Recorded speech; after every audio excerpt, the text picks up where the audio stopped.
Hello everyone, welcome to my channel learning trends. आज हम लोग क्लास 6 और 7 के साइंस का चैप्टर 3 का फाइबर टू फैब्रिक का इम्पॉर्टेंट ऑब्जेक्टिव क्वेश्चंस करेंगे, जो कि इम्पॉर्टेंट है सीबीएसई एग्जामिनेशन के लिए, कॉम्पिटिटिव एग्जाम्स के लिए like C TET, UP TET, D triple S, BKVS, इन सब के लिए ये इम्पॉर्टेंट है। और इस ऑब्जेक्टिव को अटेम्प्ट करने से पहले मैं आपको सजेस्ट करूंगी कि आप मेरे प्लेलिस्ट में जाकर वो दोनों वीडियो को ज़रूर सुने, पढ़ें, फिर आप ये ऑब्जेक्टिव खुद से सॉल्व करने की कोशिश करें। तो स्टार्ट करते हैं हम क्वेश्चन नंबर 1 से। Which of the following does not yield wool? इनमें से क्या है जो कि वुल, जिससे कि वुल नहीं प्राप्त होता है? ए याक, बी कैमल, सी गोट, डी वुली डॉग। तो हमने पढ़ा था कि याक, कैमल, गोट ये सबसे वुल मिलते हैं, तो आंसर हमारा क्या होगा? Woolly dog. हमारा क्वेश्चन नंबर 2 है, which type of wool is common in Tibet and Ladakh? Ladakh में कौन से वुल कॉमन है? Yak, sheep wool, angora wool, pashmina wool. तो हमारा आंसर क्या होगा? अंगोरा वुल, क्योंकि पश्मीना वुल कहाँ मिलते हैं? जम्मू कश्मीर में ज़्यादा फेमस है। थर्ड है हमारा, dash type of wool is commonly available in the market? कौन से टाइप का वुल जो है कॉमनली अवेलेबल है मार्केट में? Sheep wool, yak wool, angora wool, camel wool. तो हमारा इसमें आंसर क्या होगा? सिप वुल, क्योंकि वही कॉमनली अवेलेबल है मार्केट में। फोर्थ है, pashmina shawls are found in? Pashmina shawl कहाँ मिलता है? साउथ अमेरिका में, कश्मीर में, साउथ अफ्रीका में, गुजरात में। तो हमारा आंसर क्या होगा? कश्मीर में, जम्मू कश्मीर में। साउथ अमेरिका में क्या फेमस है? कैमल का वुल। फिफ्थ है, the process of removing the fleece of ship along with a thin layer of skin is called? तो वो प्रोसेस को हम क्या बोलते हैं जिसमें शिप के फ्लेश को उसकी थिन लेयर ऑफ स्किन के साथ हटाया जाता है? रेयरिंग, रेयरिंग नहीं, क्योंकि उसमें रेयरिंग का मतलब हुआ पालन पोषण करना। फिर सॉर्टिंग, सॉर्टिंग नहीं, क्योंकि सॉर्टिंग का मतलब क्या होता है? उसमें जो ग्रेडिंग की जाती थी वुल की कि ये अच्छे टेक्सचर की है, ये उससे बुरे टेक्सचर की है, उसमें सॉर्टिंग की जाती थी। और स्कोरिंग क्या होता था? जब रिमूव किया जाता था उसके हेयर को, शिप के हेयर को, उसके बाद उसको धोया जाता था, वॉश किया जाता था, उसको स्कोरिंग बोला जाता था। तो हमारा आंसर क्या होगा? B, shearing. 6 है, the bacterium by which the people working in wool industry get infected is? वो कौन सी बैक्टीरिया है जिससे वुल इंडस्ट्री में काम करने वाले लोग इन्फेक्टेड हो जाते थे? और राइजोबियम नहीं, क्योंकि राइजोबियम तो दलहन पौधे में होता है, लिग्नियस प्लांट में होता है। B, anthrax. यस, एंथ्रेक्स ही वो बैक्टीरिया है जिसकी वजह से लोग, वुल इंडस्ट्री में काम करने वाले लोग इन्फेक्टेड हो जाते थे, और इससे होने वाली डिजीज़ को सॉटस डिजीज भी कहा जाता है।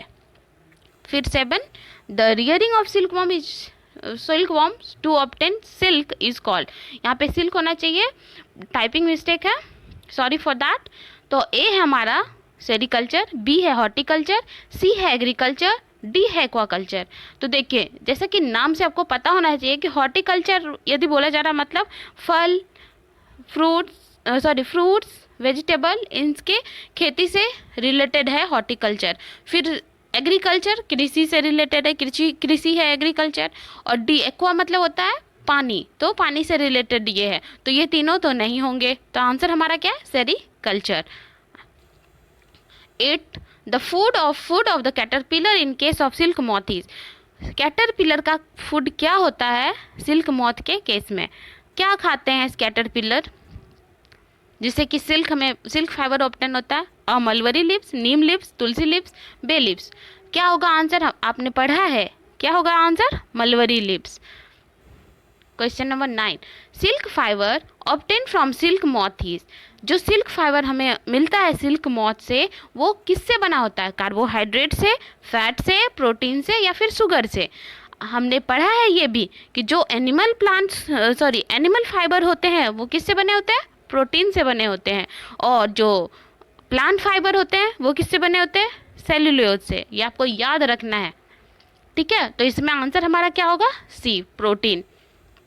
10, find from the following where silk industry begin होना चाहिए यहाँ पे। तो ये वो कौन सा जगह है जहाँ से सिल्क इंडस्ट्री शुरू हुआ? इंडिया, बी चाइना, सी तिब्बत, डी अफ्रीका। तो आपको याद होना चाहिए, एक कहानी हमने पढ़ा था कि सिल्क इंडस्ट्री कहाँ से स्टार्ट हुआ और कैसे लोगों ने सिल्क के बारे में जाना। आप सुनोगे आपको उस वीडियो में मिलेगा। तो हमारा आंसर क्या है? चाइना। हमने पढ़ा कि जो वहाँ के चाइना के जो सम्राट थे, एम्पायर थे, उनकी वाइफ मलबरी ट्री के नीचे बैठ के चाय पी रही थी। ऊपर से एक मलबरी ट्री के ऊपर से एक कोकोन नीचे उनके चाय में गिर गया। फिर वो चाय से निकाल के कोकोन को खींचने की कोशिश की, फिर वो ट्विस्ट की तो उन्हें पता चला कि ये तो एक फाइबर है। ठीक है, फिर वहाँ से प्रोसेसिंग उसकी शुरू हुई। तो हमारा आंसर क्या है? B, China. फिर question number 11, for how long do the caterpillars eat mulberry leaves? कितने दिनों के लिए कैटरपिलर मलबरी लिव्स को खाते हैं? ये भी हमने पढ़ा था कि कैटरपिलर खाते रहते हैं पत्ते को। ये सब की जो खेती ये जो होता है वो जनरली उस टाइम होता है जब मलबरी लिव्स नए नए पत्ते होते हैं मलबरी ट्री में।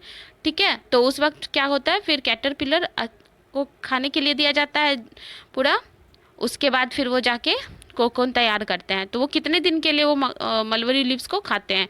तो ए है हमारा 10 to 15 डेज, बी है 20 to 30 डेज, सी है 25 to 30 डेज और डी है 5 to 10 डेज। तो क्या होगा इसका आंसर? 25 to 30 days.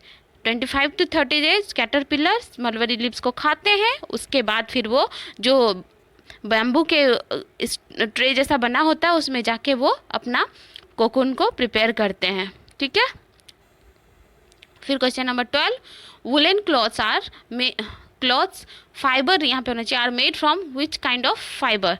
तो कौन सा फाइबर से बना होता है वुलन क्लॉथ्स? एनिमल फाइबर से या फिर प्लांट फाइबर से या फिर इंसेक्ट से या फिर बैक्टीरिया से? किससे बना होता है? तो प्लांट फाइबर से तो नहीं है ना, क्योंकि उस प्लांट फाइबर के एग्जांपल क्या है? कॉटन, जूट, ये सब हैं। तो हमारा आंसर क्या होगा? Animal fibre. ये हम लोग पढ़ चुके हैं। ठीक है, जो भी टाइपिंग मिस्टेक है उसके लिए बहुत बहुत सॉरी।